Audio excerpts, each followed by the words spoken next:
chunga sana. Interesting Chunga name for sana. the song. Kinywa kichwa.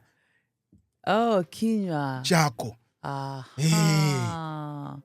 Kinywa It's the mouth. Kinywa is the mouth. Uko na kinywa.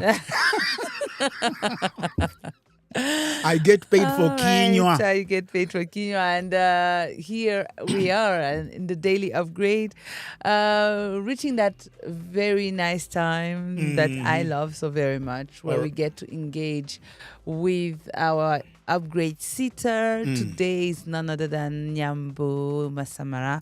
But before we get to that, I promised you a story. You promised you a story. Yes. This is a different story. This is a special story. Masamara is a special story. Yes. But there is another story for me. There is a by the way that I had for you. I'm a by the way. No, the story is the by the way. The story is the by the way. All right. Just give it to me. Give it to me. So it happened in 1962 in Kenya. In Tanzania. In Tanzania.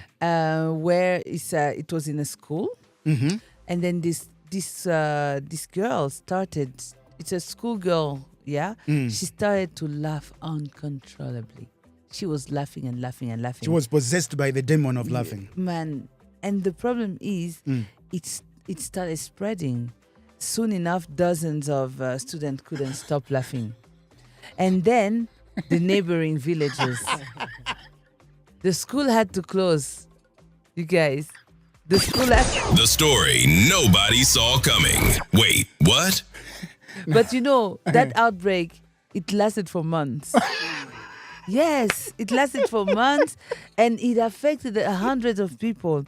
And scientists are still debating the exact cause, but many believe that it's a case of mass psychogenic illness, where psychological stress spreads through a group in physical ways.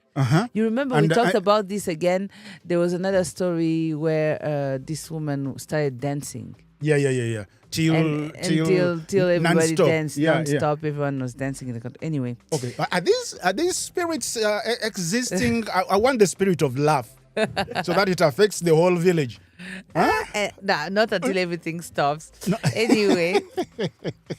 So let's get into today's guest. I'm very fond of this guest. Okay. I think it's fascinating. You couldn't wait. Yeah, I couldn't wait to talk about it. It's Nyambo Masamara. I think it's fascinating because his story and his work, your story and your work are impossible to separate. This is my opinion. And because, I think you're not just simply a fashion designer. You're more than that. You're an artist in general. And you're Rwandan-born, you're a multidisciplinary artist. You've been to several places on the continent and in African countries and beyond. You were displaced in 1994 from Rwanda during the genocide against the Tutsis. And then your work explores migration, identity, borders, etc., Pan-Africanism, belonging, So making fashion is basically a medium for storytelling. But we'll get to that. I just wanted people to know why. Where are we going? I am personally fascinated by your Masamara. work, Nyambo. You can see from your hair already, you can see why we should call you Nyambo. So good morning. Good morning. How is your morning so far?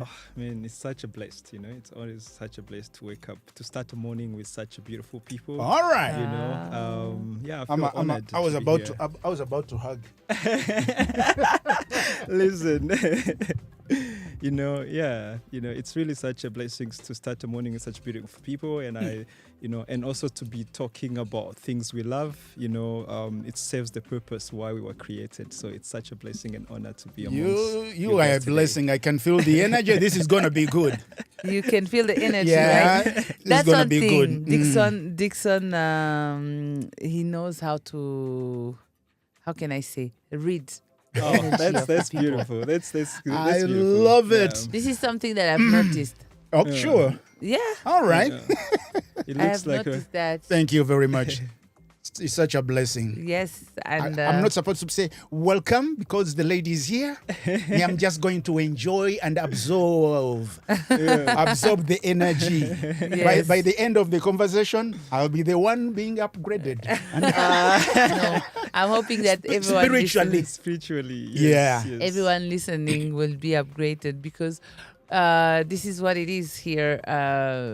This very segment is called the upgrade seat, and right now you're the one sitting on that seat, and we are always hoping that on this show everyone who's listening get to know something about something. And today we're going to know about fashion through you. But before that, I always like to start before the success, know, where before the runways, before the exhibitions, and then who was Nyambo, right? So I have one question for you. You lived in more than 8 African countries. When someone asks you, where are you from? What is the answer you give them today? Oof, beautiful. It's a good way to open and start, Yes, I am Rwandan. I always say them, I'm a Rwandan who's been, influenced or raised by Africa. So growing up in different, African countries, it's just like a stream of water, like water, always recognize where it comes from, but it never forgets, what it goes through, to become or to reach its destination. So I'm a Rwandan who's raised by Africa, I would say. Yeah. That is so beautiful. I What do told you. say? I told you this is going to be good. You Rwandan understand? raised by Africa. You know Mindset what? reset. I love that. I love that. I want to make sure I absorb this. Mhm. It's like a stream of water. Uh-huh. Always remember where it comes from, but never forget what made Destinations, yes. him reach, like what made him reach the destination, Yes, right? yes, yeah. That's so beautiful. That's so poetic. I love it. So obviously, when you talk about a stream of water and a destination and and starting point, I understand that also it comes from the fact that you are also have displacement in your story. It includes also rebuilding, then therefore, and constantly adapting. So looking back, what moments shaped the artist you became, and more than any fashion school would? Oof, yeah. I think life, alone, just like the moment of adaptability, like I said, being raised in different corners of African continent, it gave me to actually understand why before, creating comes, So often we create product, but we hardly get to understand why are we creating the product. I think that was one of the things that, became a co-founder of, what I was doing, So I think I learned about the reasoning behind what I was about to create. I think, and often that is hardly being, it's hardly taught, in school. We can, in school we are taught to design, but why are we designing? What purpose are we serving when we're designing? For me, that was the most important thing that I had to do, that I learned from, the adaptability, the movement, the constant adjustment, the constant shifting, the visibility, like invisibility, because like when you're constantly moving, you become, you become more but and nothing at the same time. When you move, so and then with that, it develops, your thinking, your understanding of the human nature, or understanding of the world, and therefore everything that you create has a deeper meaning and purpose behind it. I think that can never be taught in school.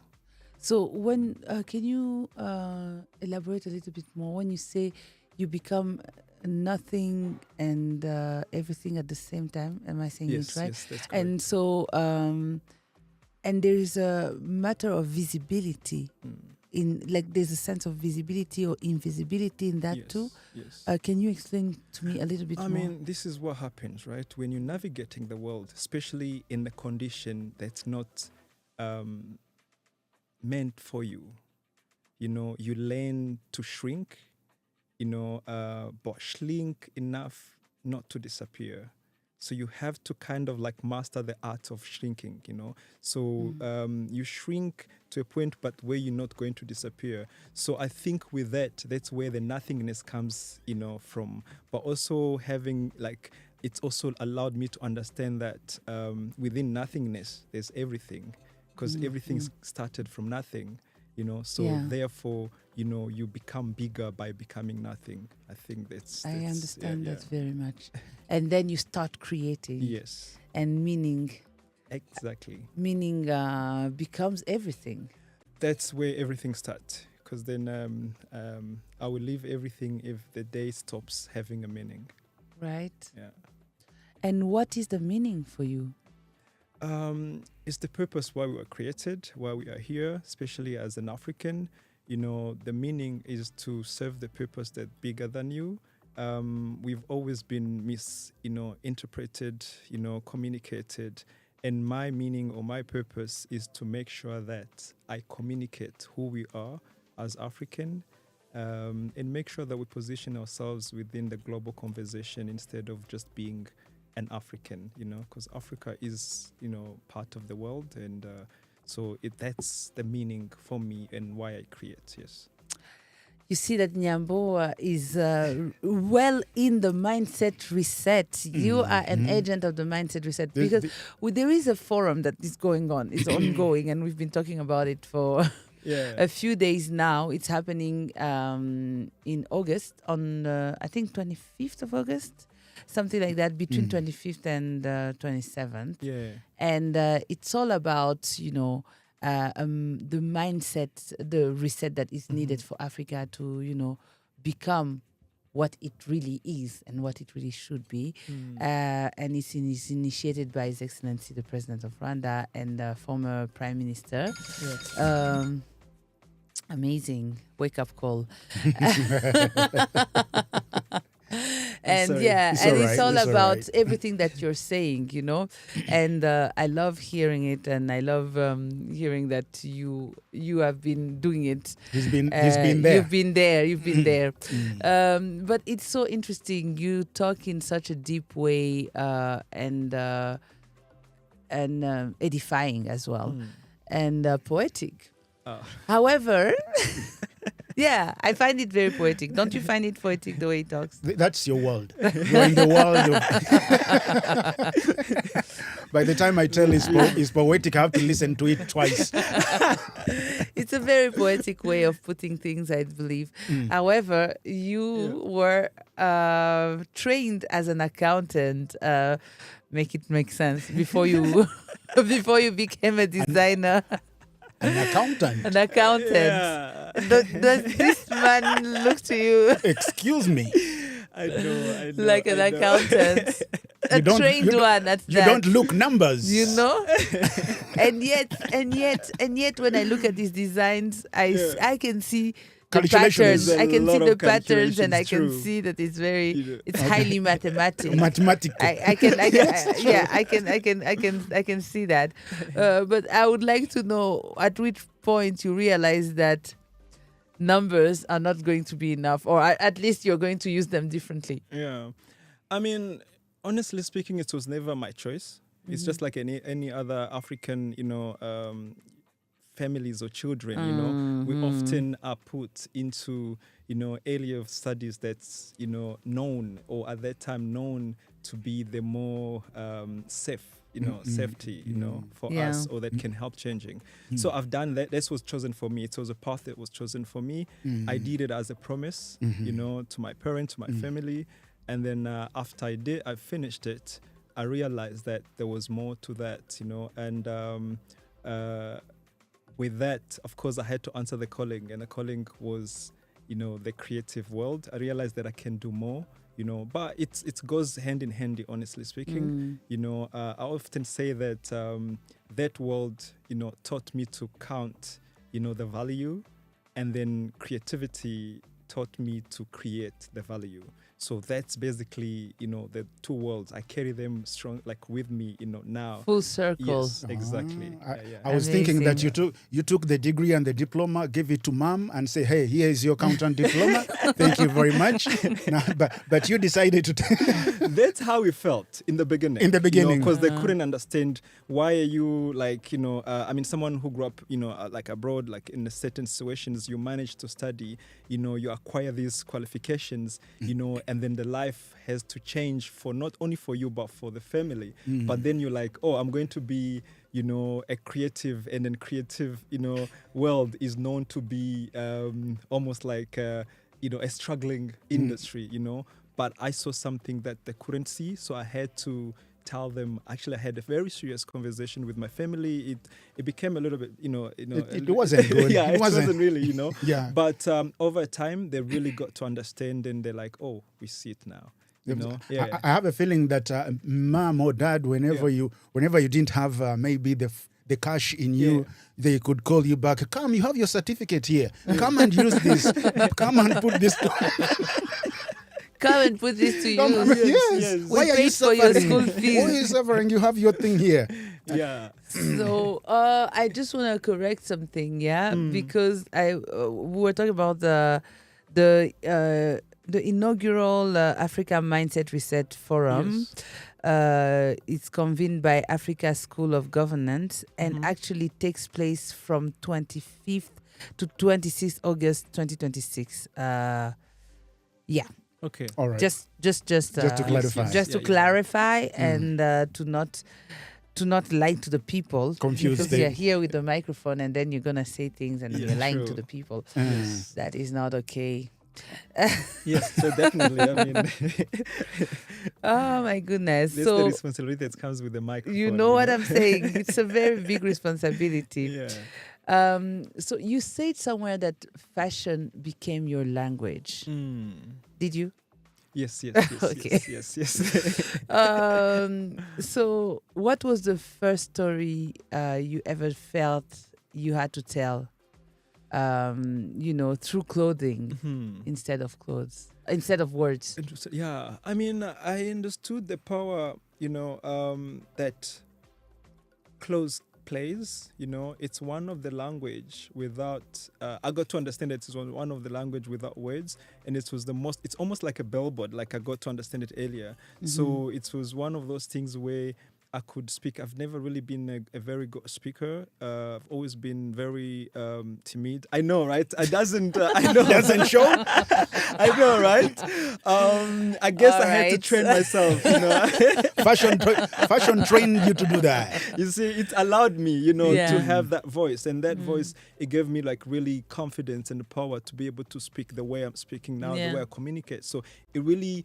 But the first story I would say that I told through fashion was there's a point, earlier said about like, becoming nothing, in everything at the same time. There's a point where I came back home after like I felt disconnected to home, but also I felt, somehow not connected to where I was. So with that, it really made me question and trying to understand what was really happening. And this was my first collection. Basically, I discovered the whole world, of third culture kids, and then with that, I realized, this is a very powerful way of speaking. And my first collection was Third Culture Kid, We Are Not Lost. So basically this was the first story that came from that place of like belonging, everywhere and nowhere at the same time. Yeah. Flying roots. So you definitely That's an understand. internal joke. Yes. I didn't even know that there was a word for that. Yeah. Third culture kid. Yes. Yeah. I'm a It's third culture this kid. is one of the first collection. Oh, Yeah. you can So see it's that. a third culture kids, basically. But we have to Yeah. mention that you Yeah. design your own prints. Yes. This is something that Dixon, did you know that? This But I print right here Yeah. was designed by Nyambo. Yes, Masamara. yes. Yeah. Masamara. So you design it, and then what's the process? He designs these patterns.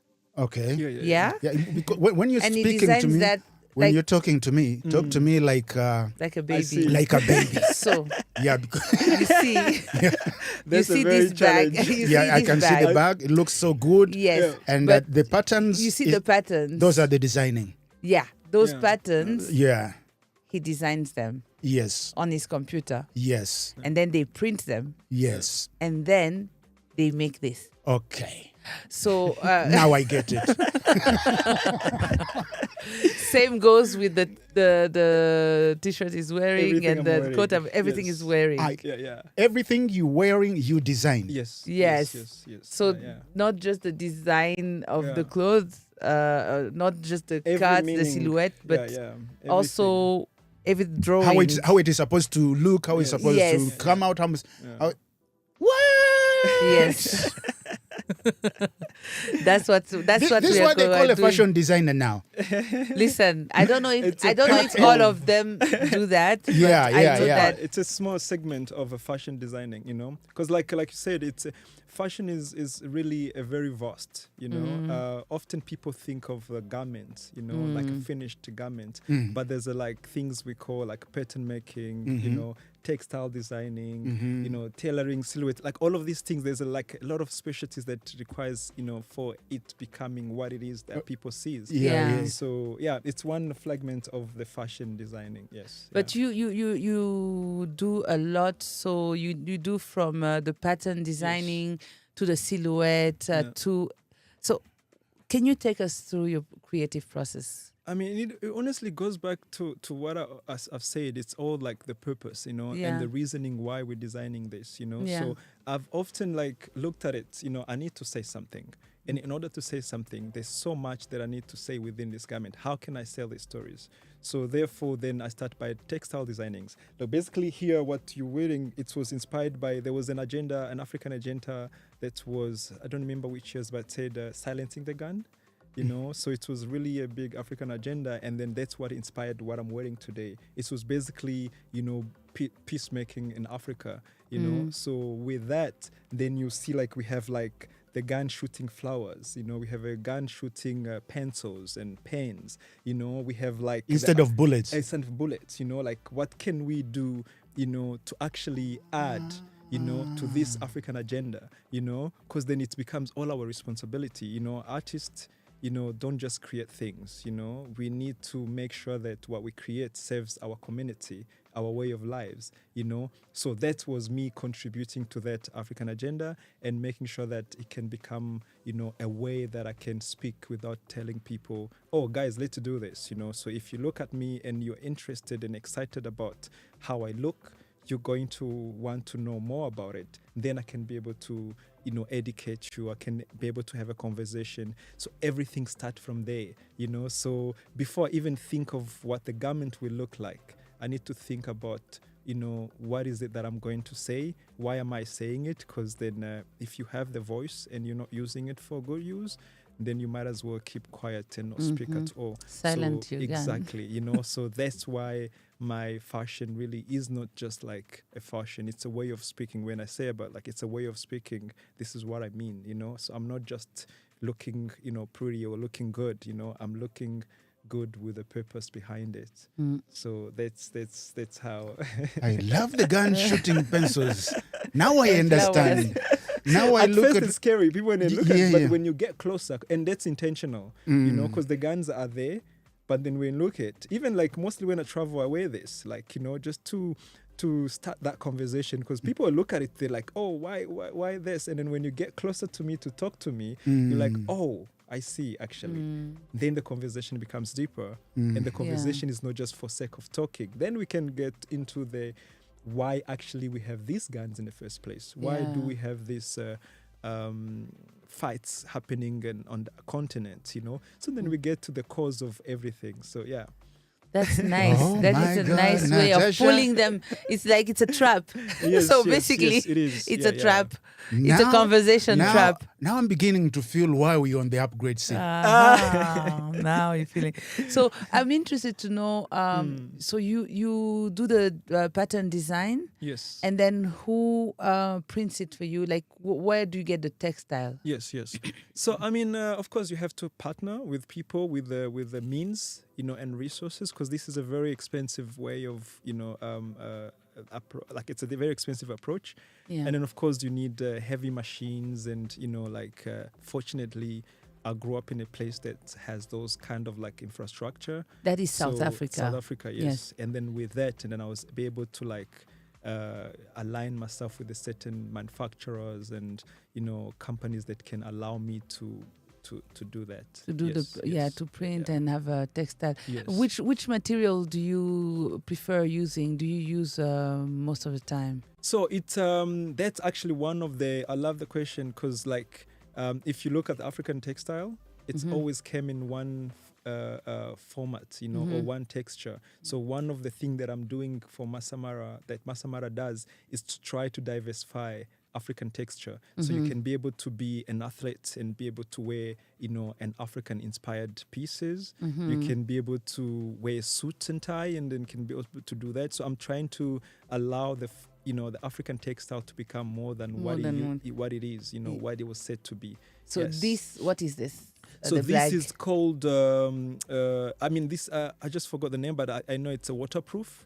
It's Yes, a waterproof I can fabric. feel that, Yes, yeah. yes. And like the hard, like almost like Almost like a trench coat, it's a heavy duty type of fabric, and then of course for the bag, because I carry it everywhere, I'm always like, and anytime, so it's carry any conditions, so that's one of the things. But like I work with so many, there's like I work with depending on what I'm working on as well, so basically what I'm working on guide what fabric I'm going to use. So if let's say like I'm doing sporty, then I need to be, work with the moisture management. I need to work, basically there's a lot of technicality that comes with the textile. So often we see textile as like, oh, it's fabric, but there's actually a why everything, because then if I want to keep my stuff safe, I need to use waterproof, I know, durability, if I want to be able to, if I know I'm going to sweat, you need to wear stuff that can moisture management, anti-shrinking, all of those things that comes into it, so, and so many fabric have reasoning and a purpose behind it, yes. So earlier on, we were talking with Dixon, and he was asking me questions that I couldn't really answer because I'm not an expert. I don't know. He believes in me. He sees me and it's like, you that you are in fashion. Yeah. Now, before we go for a break, Yes. I just want to ask this one question, and I don't know whether it's about fashion, because many modern designs mix African heritage with international trends. Now, I just want to know, how do we modernize without losing our roots, without you losing the roots of Yes, Africa? yes. I How love can we that. modernize that? I mean, like we're not. When you understand the beginning, the starting point, you can never lose, because human nature always meant to evolve. So and what I said, remember, we are part of the global conversations. And the world is changing, the climate is changing, so much things are changing around us. And then what we do? So basically, every generation, supposed to contribute, to solving a problem of its time. So a same thing as a fashion design. So the heritage evolves, the culture evolves, culture is not meant to stay in one era, and changes according to our way of life and what is that how are we living today. So that's what, for me, I think about when I think about fashion, and I think that's what we should think about in terms of, like, instead of culture preservation, we should think about culture evolution, so that we can allow to grow within the time we're in today, because we're in a world of movement, we're in a lot of activities. So certain of what our ancestors did, they solved the problem of their time, and now today we need to solve the problem of our time, I don't need any other word. You really sent it home. We will be right back.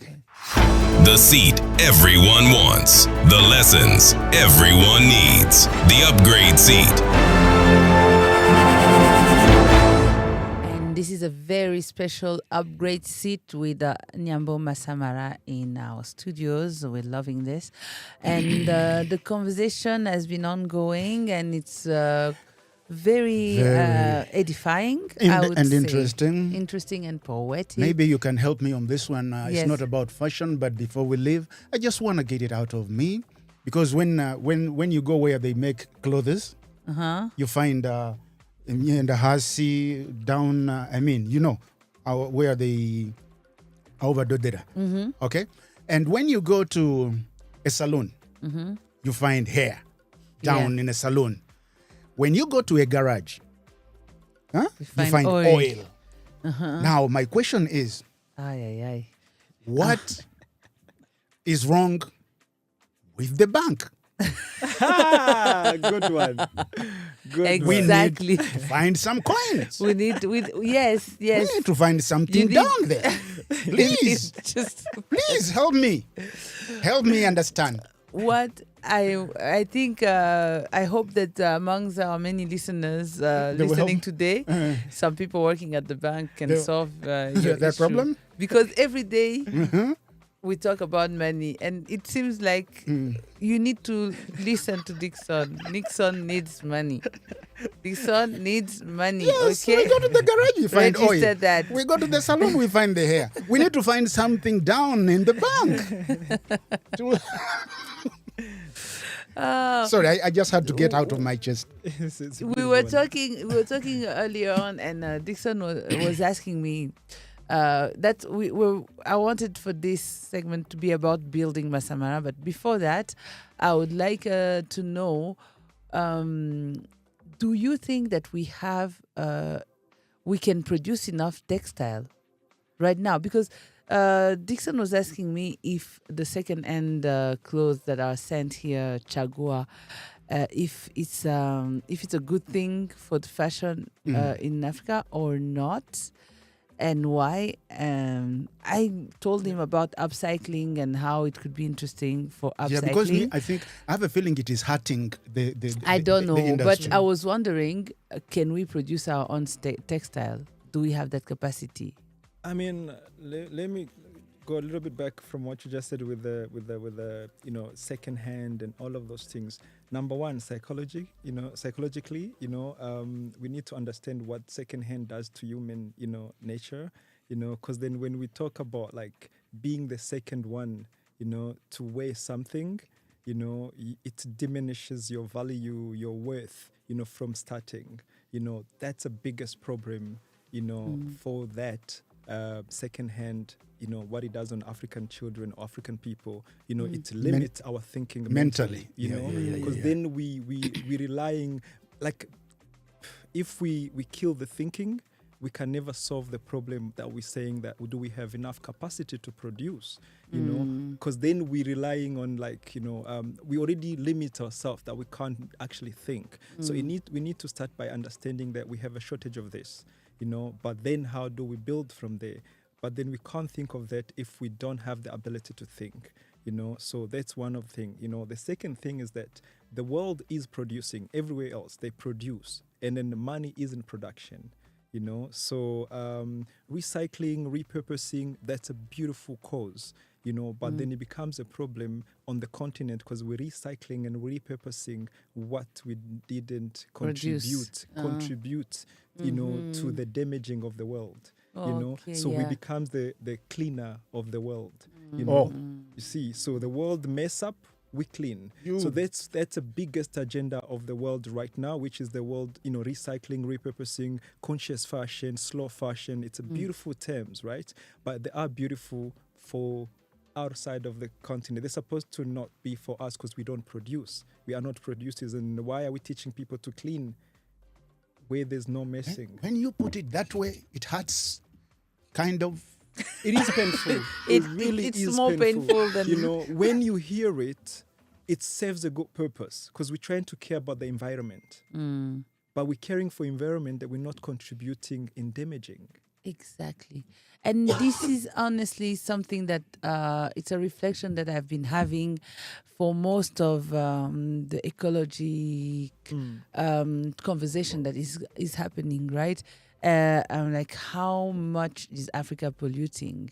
You know, how much is Africa responsible for climate change and everything? And and then you find that we are always at the forefront of cleaning when we did not cause the mess, and that is, you know, It's a tough one, but like we need to Yeah. understand that like African way of life is a conscious way of life. Yeah. Our ancestors always were one with the nature. We were one with the surroundings. So we've always. That's why we have things like a crans, and all of those things. It was to preserve our surroundings, the animals, all of these things, for us to become one with the surroundings, The universe. in universe, exactly. So we have that from get going.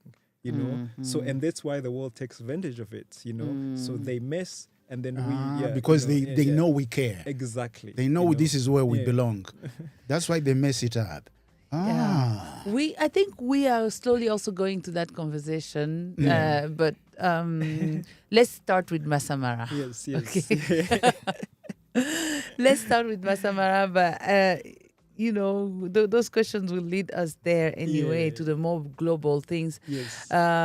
So the name Masamara, where does it come from, and what philosophy does it hold? Masamara. It's I just need to even take a moment, to speak of that, because Masamara comes from the word amara masa, vajeba mara masa, So, and then it basically was born out of condition, of when you are displaced, misplaced, and then you're growing up in a condition that doesn't favor you, doesn't allow that. So, but then, within my mind, I've always have an understanding that the greatest inheritance that I have is my thought, my thinking, So with that, I thought of like, as much as I don't have any physical capacity, or I'm not able, I don't have, formal knowledge, means and all of those things. Of course, starting from nothing, then I created something from nothing, and which is masamara. So masamara, it's a word that I created that means something from nothing. Yeah. So if we have an audience Yes. that is African, Yeah. so many All right. many of the people listening to us right now do not speak Kinyarwanda. Yes. How would you translate that sentence in English? So I would say it means like if I direct translate it, they came with empty-handed. But then when you're translating the African way of saying, there's a lot of the heaviness or things that get lost along the way. Okay. So, but then Wajibamara Masai means like they came with empty-handed. And then they produced. Yes, not necessarily they produced. That's where the mindset changed. I might have started with nothing. I might have came with nothing. But then where you start doesn't always determine, your The way you altitude. end. Where you end. Yeah. So that's where Masamara, Bajibamara Masa, we came with empty-handed. But then, what do we choose to give? Okay. And then starting from where you start. Yeah. So basically, it's You can start from nothing and then end up with something. your beginning doesn't always have to determine your ceiling, I think. Yes, so that's the philosophy behind the brand. It. Yes. That is so amazing. So anything that you have on. Yeah. If I look somewhere where they put this Nike or whatever, Tag. there is Masamara Yes. Yeah. on all your brands. On all of the brand, yes. But like for me, it's more than that, because then everything is intentional. So if you look closer, you will get to see something that you won't see in other brands, and that's why like I take details into creating everything. So when you're talking about the textile, those elements, the shapes, the colors, everything is intentional, because then it's there to serve, a differentiation between my brand and other brands. I think that's Makes a lot so of the sense. And I tag was is coming to inside, that, but- yeah. Yeah. Okay. Because if someone looks at your garments, without knowing your name, what would you hope they would recognize as uniquely yours? I mean, I would say first thing that I want them to recognize is the texture. Like I said, I need to. One of the masamara, what we're trying to do is decolonize African textile. So allowing the African to become more than what it was said to be. So therefore, its texture is the first thing that I need to do. So every texture, every design, every collection takes on different textures. So I can use like a cotton, polys, natural fabric. I can use depending on what I'm trying to tackle. If I'm creating something for the mountain, I need to be aware of the environment. So that's where everything starts, and that's what I want people to understand. This is actually a conscious brand. It's a brand that has that's just more than just a normal fashion brand. Yeah. So it doesn't only start with trends, because so many designers start with trends, but you seem to start with ideas.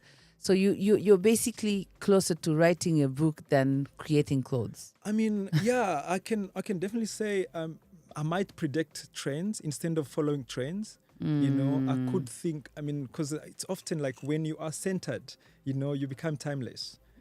So people always catch up, because like most of the stuff that I'm creating now, I doubt that people really understanding it, because they mostly gravitated toward the things that I've done in 2013 and 2012, 2015. Those are the stuff that are positioning itself, or people are like, okay, we love this. So it's always a little bit of ahead of time, and people, catch up to it. They catch up to it.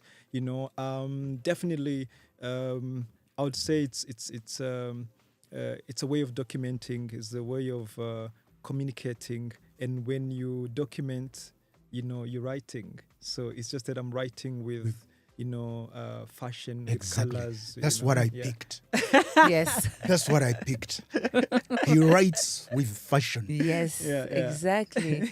And it's interesting. We've been talking about Africa. We've been talking about, how we would like to be seen as more than what we are seen as today. And, which brings me to the identity part of things. I often hear about African fashion, talking about African fashion. It's the same with African literature, Yes. For example, like I always listen to that and I'm like, what is it? In fact, what is it? Why is there not European literature? Do they You have know? it? I mean, because the moment an African does something, I guess, Yes. it becomes African, Yeah. And so my question, so I was wondering if like there are 54 countries, thousands of cultures.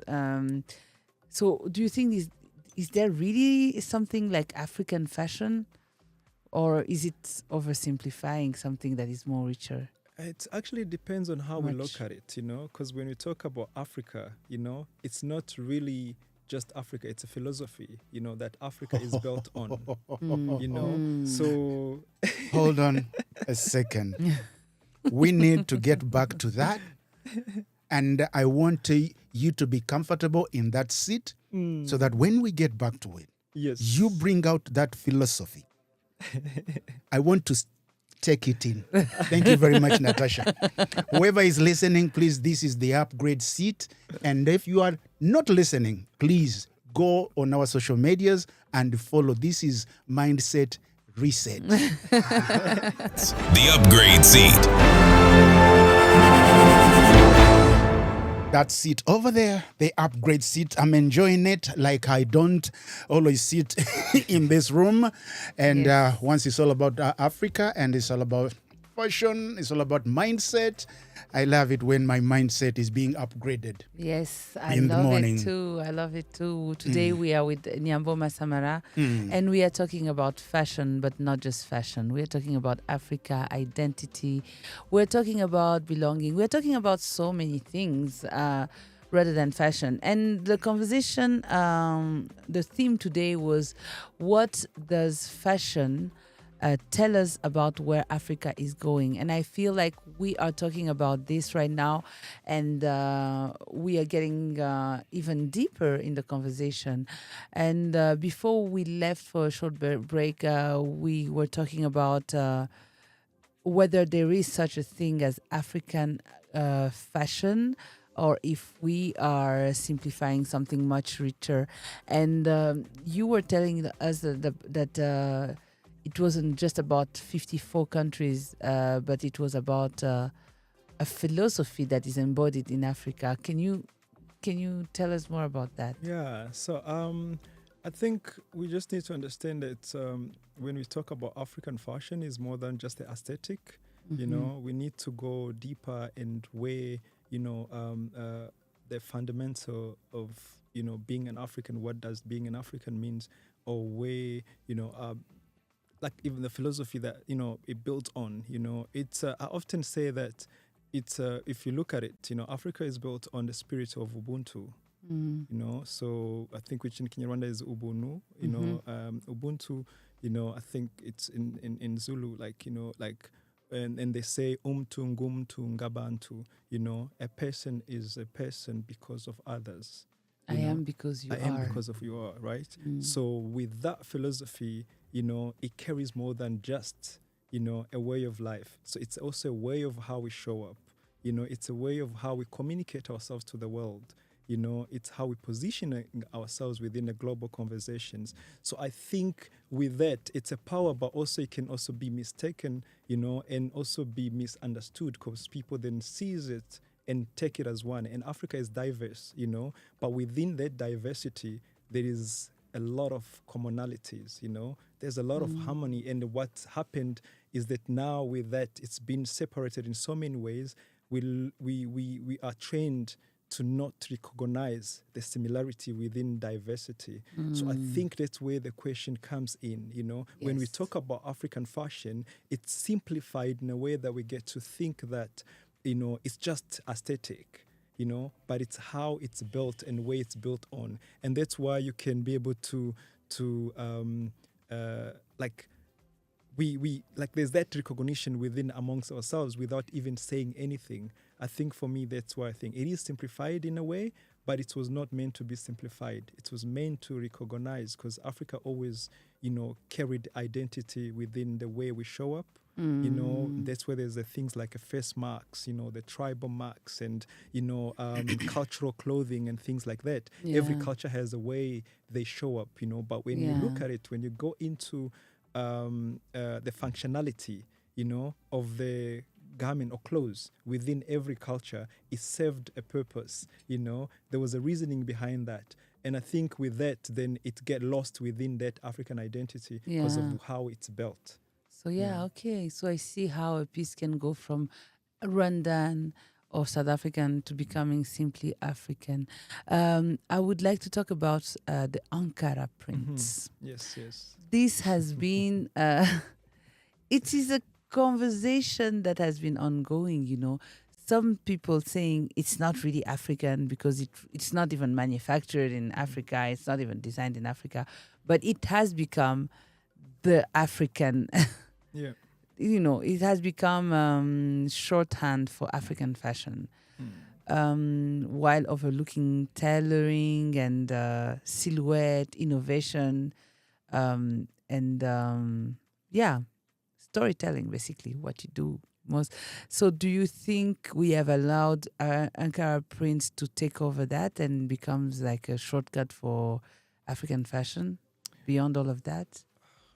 That's such a painful and question, because actually but very important as well, because when we talk about Ankara, right, we need to understand how it came to be ours. Do you know what Ankara I is? have no idea. What Kitenge. it is called Ankara. Yes. In which language is that? That's the technical language for it. Yeah. The Ankara print. It's a technical language. I mean, technical. I mean, It's that's used how it's widely, actually called. Yeah. Ankara. Yes. Ankara print. Okay. Okay. Okay, I wanted to tell Dixon Yeah, because I was he thinking- has told us that we need to inform him Yeah.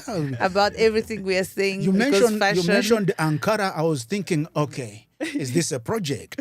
Is this It is a project. It Okay. really is a project. It is. All right. yeah. We need to understand, that's where actually I was going. It is a project because when we need to understand how Ankara came to be, part of our lives. Yeah. It was by design. It wasn't only like, it just fell on us. Of course, it's a Dutch. Hollande. Yes, Yeah. it's a Dutch, print that were designed for some other markets. Other market rejected it, and then it was pushed into African market. And then of course we accepted, but by accepting it, it was intentional. It was by design, because then with everything that colonial has enforced upon us, there was that also in mind. As much as it was a rejection, it came from a rejection of other, markets, but then they had produced this and then they brought it here.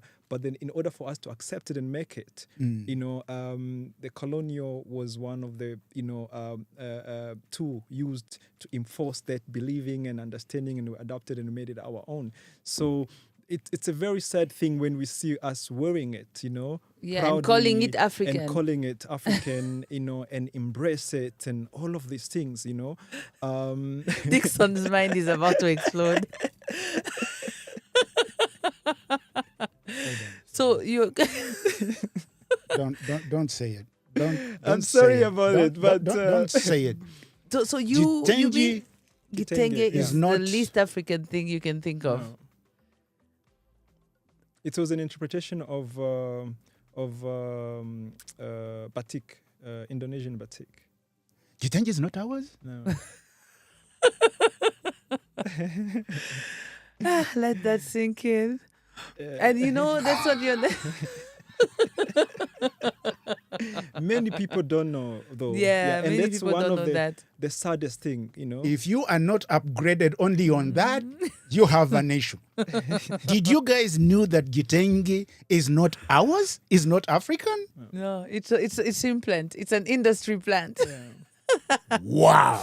So Continue. that is very interesting because Very, when we very talk about interesting. art, we talk earlier on in the morning when I was sharing with you the Africa headlines, and one of the headlines we were talking about how cultural industries are becoming creative industries are becoming more and more recognized as a powerful economic tool in Africa, and then they are putting more effort in it.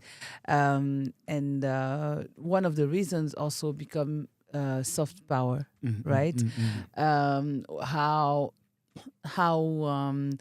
the fact of creating and of distributing and to the world becomes our way of showing who we are and how we want to be seen.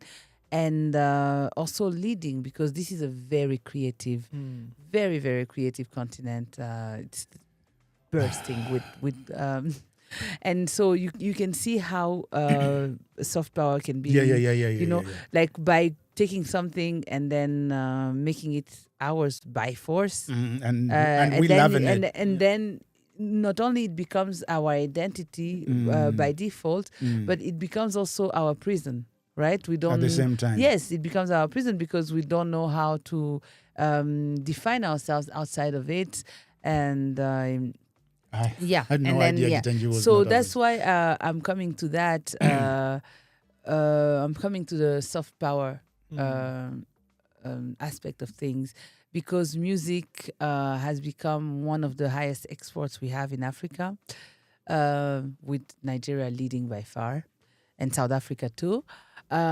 Film is catching up. Do you think that fashion could be the next big, great culture African export?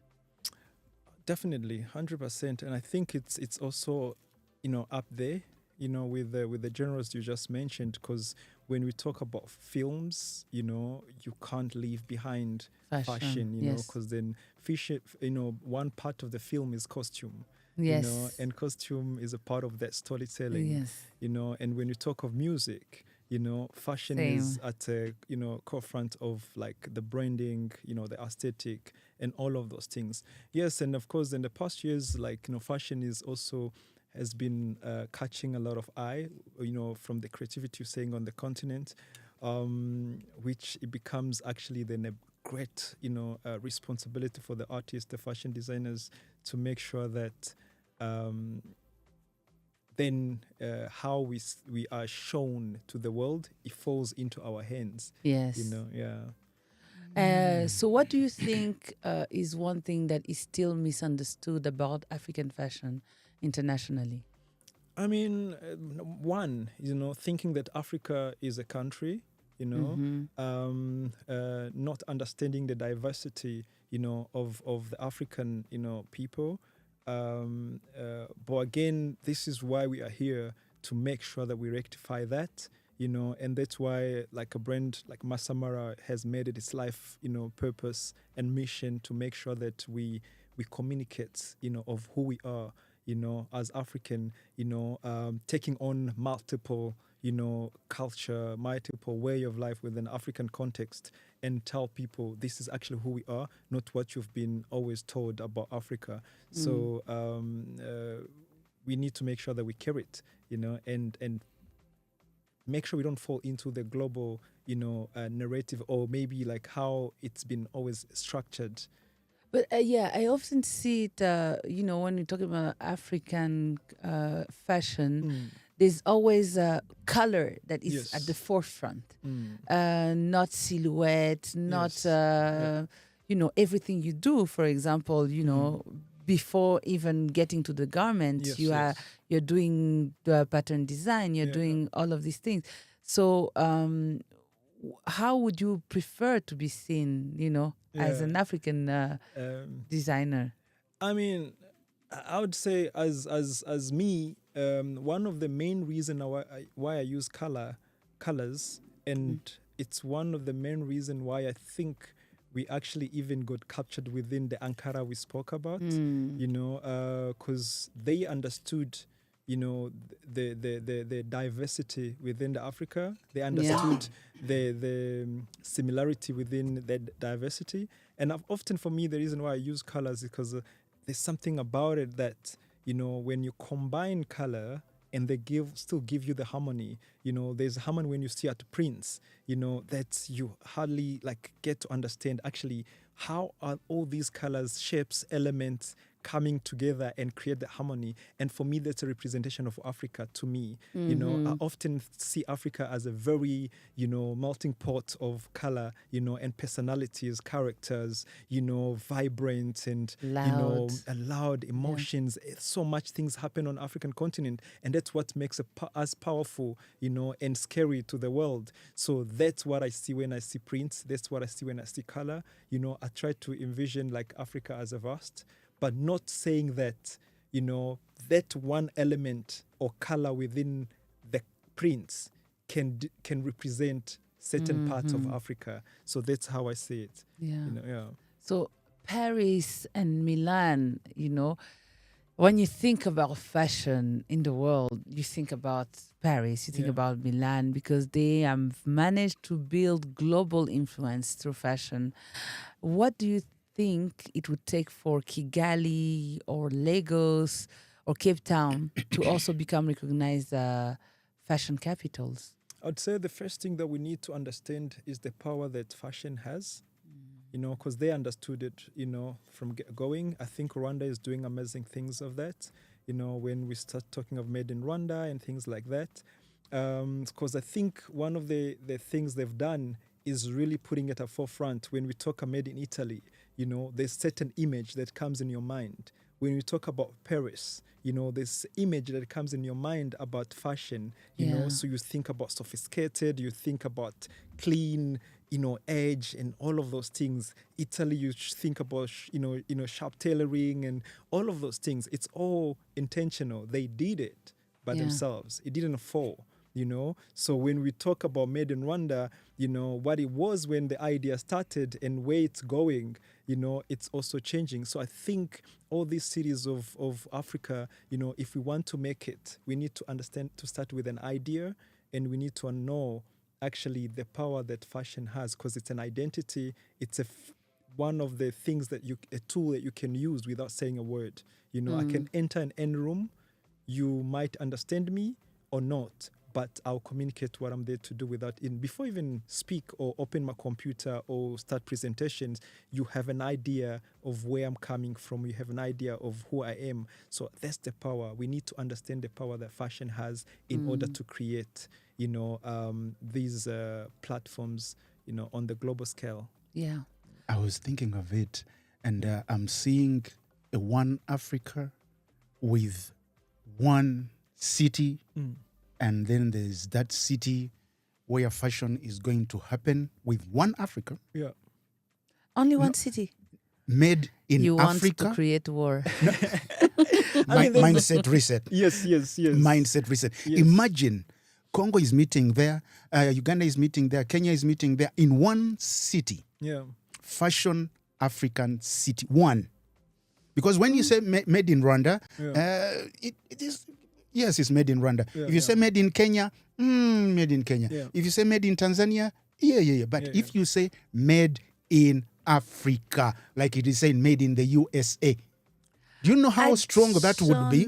I think we need to look at it in a way like, when we talk about Milan, right? Fashion, there's an image that comes in your mind. So even already here in Africa, we're doing it. There's like a Lagos, Lagos Fashion Week is becoming one of the, the actually, Exactly. big thing that's happening on the continent and also and beyond. The world is flying to Lagos for Lagos Fashion Week. Senegal is doing the same. South Africa has done it for many years. I think it's just a matter of like continue to keep that individuality, that diversity, and then there will be a way that we go there to recognize one another. Yeah. So, And do you think how far are we from a prominent Kigali Fashion Week? How far? I mean, it's still a baby industry. Yeah. But the most important thing is the idea. The idea is started because, everything in Kigali, in Rwanda is still new. Yeah. We can't think it in terms of the countries, that city that has been there for years. If we think about it, it's less than 30 years, 20 years, of us regrouping and reestablishing things. So it's still coming. I think we're on the right track. The speed is fast, and there's a heavy purpose behind it. So I think we're on the good way, Yeah, but now it's art. It's business too. Yes. Right? Fashion, the culture industry, the creative industry is also an industry. So it's also business. Yeah. And Follow you the like money. that, follow the money. Yeah, but because people often think of fashion as just the designers, the models. But there is a whole ecosystem behind it. So can you walk us through the ecosystem and tell us basically how many livelihoods depend on one successful collection? Yeah. We need to understand, what we see in 10 minutes has spent months of being built. A collection, is shown in less than 10 minutes on runway. That moment doesn't last for more than 10 minutes. And then you spend 3 months of working on it.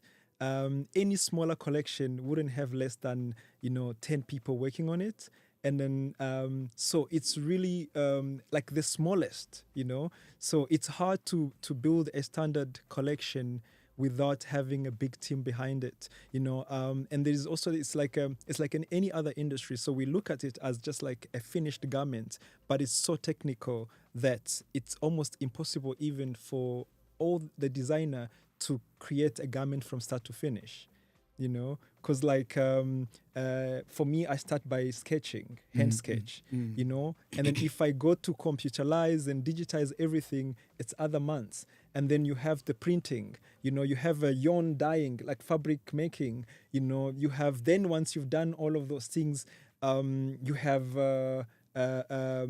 like the technicality of the garments, which is like the pattern makers, the like all of those things. So it has specialty of people behind it, So the tailors, the dressmakers, so it's really a lot of things, and there's actually sometimes people, when they think of designing, they see designer, but actually you could become in the fashion industry without being a designer. Exactly. And people don't actually know that, because the person who makes dress, the dressmaker, are specialty. It's not for everyone who's going to make a dress. Is like, these high-end dresses that we see. The suit maker, might not be able to make a dress. So things like that. So there is it's a very specialty. You don't need, a designer is just someone who packages it and makes it in a way that it can be presented, or have the ideas and bring all these people to shape it, in what he sees. Yeah. So it's a big industry. Following the money. A lot of people can. I have this question, since you started talking about money, and I would like maybe before we go for a short break, Africa creates the culture, but my question is, who makes the moolah? Who makes the money? African designs, fabrics, and traditions. We inspire global brands. The creators of these cultural expressions often receive little something. Mafaranga doesn't come that much. So my question is, who owns the African fashion? The producers. The people producer. who are producing, because that's what I said, like, we can start, making a big impact, within our economy the day we start producing, so, because then that's where the things, instead of like focusing on like these things that limit us producing, we need to produce, because we need to think about Africa needs to be dressed. Yes. And the one who produces dress Africa, and that's where they make money. Take us through who is producing. So there's of course the countries that's forefronting. We're talking about China, we're talking about Europe countries, that has been Portugal, like there's really focuses on mass production, so those are the countries that benefiting, from Africa, because we have such a big population that need to be dressed. And then we need to understand who's dressing them. So we need factories. Because if you were to look in the street of Kigali, you wouldn't see like maybe one or two people, one wearing masamara, but then the rest of everyone, where are they dressing from?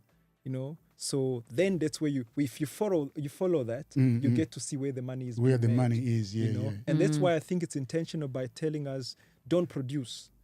When we talk about slow fashion, it's saying that's don't produce.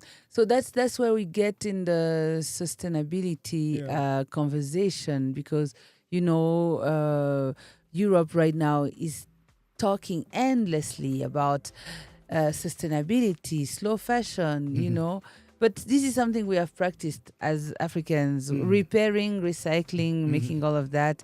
We started sustainability before it was fashionable, and we started many things before it was fashionable. I do have a question still when we talk about the business side of things. Do you think African governments are underestimating fashion as an economic sector? I think they're starting to understand it, but they haven't understood it enough, right? But it's actually almost like a turning a blind eye to it, because everyone is dressed. It's like almost like a food industry. Everyone eats. I have never seen anyone going into office without being covered. Yeah. So how can we then think, where are they spending that money? So it's really like, I think, of course, it's overwhelming also, because like we don't have this infrastructure yet, but it will have to start somewhere. I would rather we cut and then start moving forward, because then what happens then is that's when we say like we ban secondhand clothes. It's a very big risky, because we don't have enough capacity to dress ourselves, but then it pushes us, to start thinking, how do we then dress ourselves? And then you're going to have the whole chain of people benefiting from this economy. So you will have people, from the fabric maker, from weavers, from, all of it. It's a very big of, chain, that's going to benefit from that. But then when the garment come already done, only the seller benefits. It's going to benefit from it. Yeah, so in true sense, what we need at the moment is factories, ability to manufacture, and to produce. So that leads me, me to this last question before we take a short music break and come back. If a young designer today asked you whether fashion is a good business in Africa, what would you honestly tell them? It's a very big. It's a $1 billion, industry. You know, we need to understand. And the same thing that I've just said now is that we need to understand that everyone needs to be covered. Everyone needs to be just like dressed. everybody needs to eat. You know, it's essential. So how can we say if it's a good industry when something is essential? It's definitely, it's just that, of course, we need to have understanding like any other business. You know, it's not just you going to be there because there's a need for it, a demand for it, and you're going to make the most out of it. No, there's a lot of preparations and work that is behind that in order for to make it a good, profitable business. You are still listening to EMG Radio. And this is the Upgrade Seat, and we are enjoying it. I don't know about you, but I'm enjoying it. I'm with Natasha. And is African fashion becoming a global success story? Or are we celebrating creativity without building the businesses behind it? I just want to know. That's why this Upgrade Seat is so interesting. Natasha. Yes. Please take over. Yeah, we've been talking a little bit about that before we left, and that is for sure that it's a very interesting industry, and we have so much to gain from it because, like Nyambo says, everyone has to dress. You know, we are not walking around naked. We are not in the Eden Garden yet or anymore. For those who believe that. And so it is an important industry, and definitely we have to approach it wisely. And we are talking about Africa through fashion. We are wondering what about fashion tells us where Africa is going. And Nyambo, you have said before that you've spoken about imagining Africa before borders. What does that idea mean to you personally? As a third culture kid. Yes. I mean, I'm just following, the footsteps of my ancestors, because the movement is older than borders, So we need to think about that. So, and it's in... Let's say that again. Movement is older than borders. Than borders, yes. Thank you very much. And we need to understand that it's within the human nature, to constantly, shifting. We can't tell when we stay still, And then, of course, we've always recognized one another from traveling, from, migrating, from connecting, So I think that's what I would say about, borders and, we just need to understand that it's a limitation. It's not an expansion. Yeah. So if today it was easier to move, if borders were easier to cross, how would that affect the creative industry, the fashion industry? It's really a very simple thing. We need to think, we become who we are because we can visit one another. We become bigger, we expand because we can be able to interact and connect with one another, And anything human can only become bigger once there is that interaction. Yeah. And then when there's that border, it's cut interactions. So within the creativity, I think it will allow us, of course, number one, collaborations. When we collaboration, we trade amongst each other, So before we go elsewhere, we can actually start solving our own problems, by ourselves. That's one thing I think that when I think about order opening, we can, have that inter-African trade, that happens, amongst ourselves. And any money kept within ourselves, that's how we grow, that's how we develop, that's how we become bigger. So it's really, I think it's a no-brainer, of course, for us to have that border open. Of course. To meet with other humans. But then there's another aspect of things that is happening in the world today, and it's AI. Nowadays, AI is part of all the conversations, and artificial intelligence is generating so many things. And it's also generating clothes designed in seconds. So does that excite you or does that worry you? It excites me. Yes. It really, really excites me. I think we can only fear the tool the moment we ignore the people behind the tools. You know, I think that's what we need to know. AI can give you what you give it, you know. So, but then the life experience, you know, the lived experience, you know, the people's imagination can only come from a real human experiences. Yeah. You know, we can only dream of what we've lived, or we can challenge the way of life from how we've lived. So Yeah. I think I don't think that AI should be a worry, you know, because then we should start worrying the moment. Actually, we should worry, you know, of the people behind the tool. If the people behind the tool have nothing in the head, of course, what we're going to receive is nothing. But if there's people, it's almost like a gun in the wrong hand. You know, if you're a peacekeeper, you use it to your great, you know, to great of the community. But then if it's in the wrong hand, it's a disaster. All right. That is a very refreshing opinion, because many people tend to fear No. so much. Now let's go towards the end, because we are approaching the end of the daily upgrade, and therefore the upgrade seat. Sadly, because I would really love this conversation to be so much longer.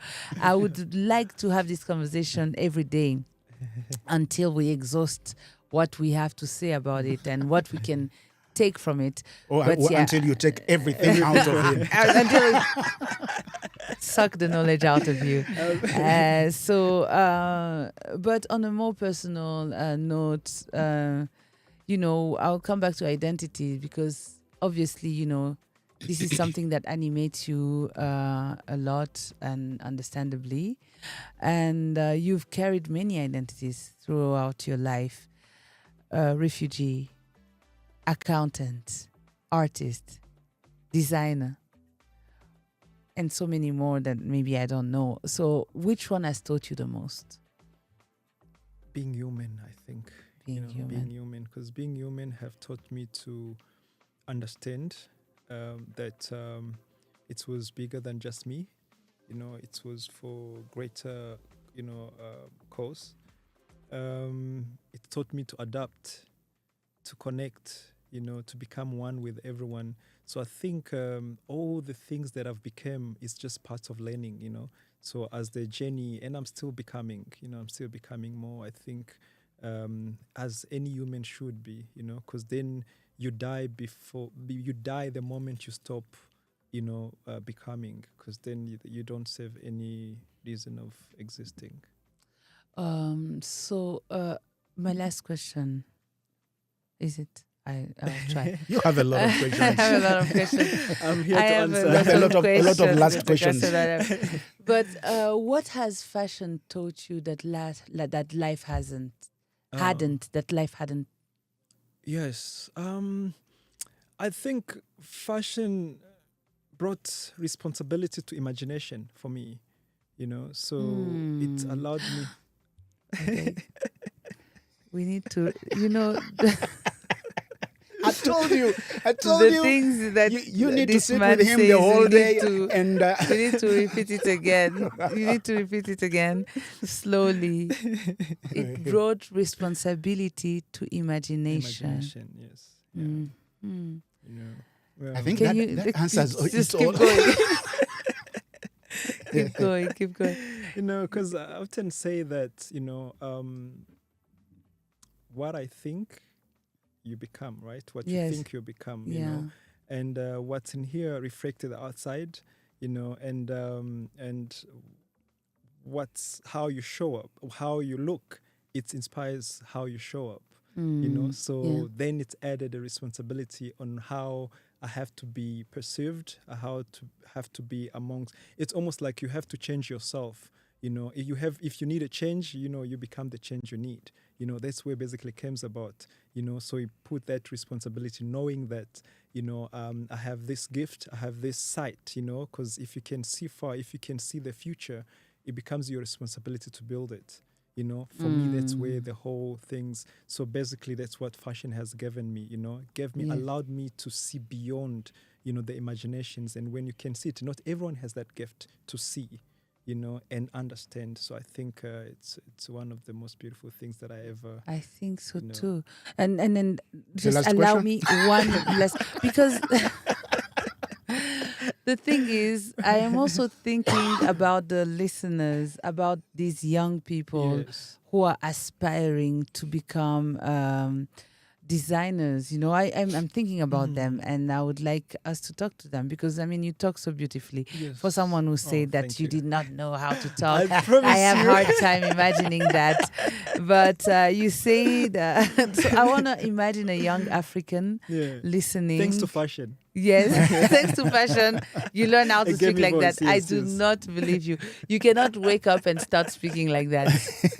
You After- cannot just after- wake up and become a poet. You are one or you're not. take it. After being an accountant. I take You know it. what I'm saying?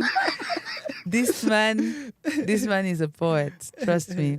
So imagine a young African listening this morning, who is creative but doesn't really think their story matters. What is the one thing that you learned that could change the way they see themselves?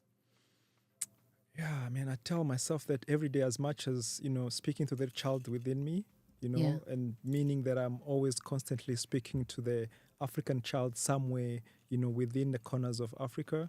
I got to understand that, we matters. We matters. We can't take ourselves from the global conversation. I think that's where the limitation, and difficulty comes from. When we think that we only exist here, the world exists there. There is no world without Africa. There's no Africa without world. We are one with that. So when you have that understanding, it really pushes you. It's actually allows you to see how far you can go. You have no limitation. That's one thing. And the other thing that I tell myself often is that the world, the global that I talk about, has become so small. You don't need to leave. I don't need to leave my room in order to build a global audience or to speak to the world. So that's the powerful tools and way of life that we are living in today. So you can be anybody. You can have your people without leaving. So the world has become small, so we need to take advantage of that. Nice. Thank you. I hand you over to my You dear friend. you cannot have enough of him. Trust me. You cannot have enough of that conversation. This is one true thing. Well, I'm just going to ask this first for people who understand slowly, like me. Yeah. These ones I'm need. with you. I'm with you. This I one walk need. slowly with you. Yeah. This one need short answers. Yes. But they are fast because that's how we do them. Yes. So are you ready? Yes. Yeah. Let me start with what makes African fashion unique. Simple answers. Simple answers. One word, stuff like yes, that. diversity. Diversity. Yes. Is African fashion finally taking over the world? It's always been. Who wears African fashion better, Africans or foreigners? Sadly, foreigners. Which African country has the strongest fashion identity? Which? African country has the strongest fashion identity? West. West. Yeah. Is It's not a country, but I know the Okay. Western countries. Western countries. Yeah, it's not a country. Okay. Yeah. Is African fashion culture or business? It can be both. Traditional wear or modern African fashion? Who wins? Moment. Yeah. Are we creating fashion or copying the West? We are creating. What African fabric deserves more global attention? Oh, beautiful. None. Which African fashion trend should never disappear? African fashion trend that should never disappear. Our way of thinking. Which fashion trend should Africa retire and let it go? The Western lens. Are African designers getting enough respect? Not yet, but on the way. Who benefits more from African fashion, designers or international brands? International brands, sadly. That is very sad. Can African fashion compete with Paris, Milan, and New York? Very, What? very. Are you kidding me? We have the biggest market. We have the greatest creativity. So we just need to align ourselves with the world, and then we definitely. I love the way you believe in yourself. I love your faith. Yeah. What is Africa's biggest fashion advantage?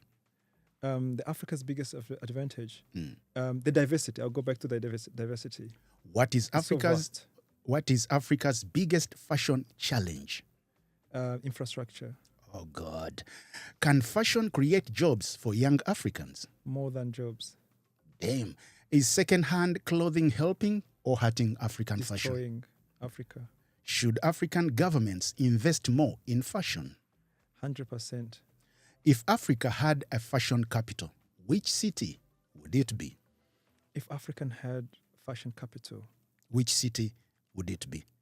that's hard. That's really hard. But I will go to the people who've kept, the aesthetic the most. Western Africa. Western Africa. Yeah. You I love- don't know where, but it's in Western. Because they've carried the African way of living. They've kept that. Yeah, they've Okay. kept that. Yeah. Finish this sentence. African fashion will dominate when? Say again. I want you to finish this sentence for me. Mm-hmm. African fashion will dominate when? Understand our value. Damn. And that is a beautiful way of wrapping up this conversation. I think you still have one. You Just still have one. Just one. I told you cannot have enough with this guy. If African fashion was a football team, who would be the captain and why? Who would be the captain and why? I think Nigeria. Oh, Because of the boldness. We need that character, of entering a room and someone need to know there's someone here. in the room. Yes. Yes. Marama, thank you very much. Masamara. Masamara. Masamara, thank you very, very, very much. I hand you back over to the lady. I can't get enough of you. This has been such a beautiful conversation, so edifying. We have definitely been upgraded, and thank you so much, Nyambo, for saying yes to our invitation and for benefiting everyone with your wisdom, with your knowledge, with your poetry, with your vision. I don't know if I've said it again. I'm a bit overwhelmed because I'm happy. I'm really happy that we had this conversation. And whoever is listening, I hope you got something from it. And I hope you take something home. And if you're someone who makes decisions, I hope you know what to do. Right? And we'll see you. When do you have something going on that you would like to share with us right My now? goodness, I have so much things, coming up for us. Yes. For Rwanda, for Africa. Such beautiful things coming up. Yes, Honestly, a I just, collection, an there's exhibition. more than collections, we have goodness, we have sneakers coming up. Oh, wow. I think I'm going to be the one of the first Eastern African, sneaker designer. So there's more. There's collections. There's bigger global collaborations. With one of the key figures in the world. Can so you give there's, us the tea? Or is it a secret still? it's not a secret, but I think let's just keep in tune, with what's All right. happening. But such beautiful, exciting that are happening. We are working tirelessly to make sure that we continue to serve the purpose. And thank you two guys for creating such platform that allows us to come and connect with Africa, with Rwanda, with the world. Yeah. Such platform is needed. Thank you. We all need to serve our purpose. Thank you so much. Have a rest. Mara Masa. Beautiful. Masamara. You have struggled with that one. Yeah. Masamara. Mara Masa. Masamara. I'm going to come up with my own. Right? Yeah. Mara Masa. I look Masamara. forward to that. The seat everyone wants. The lessons everyone needs. The upgrade seat.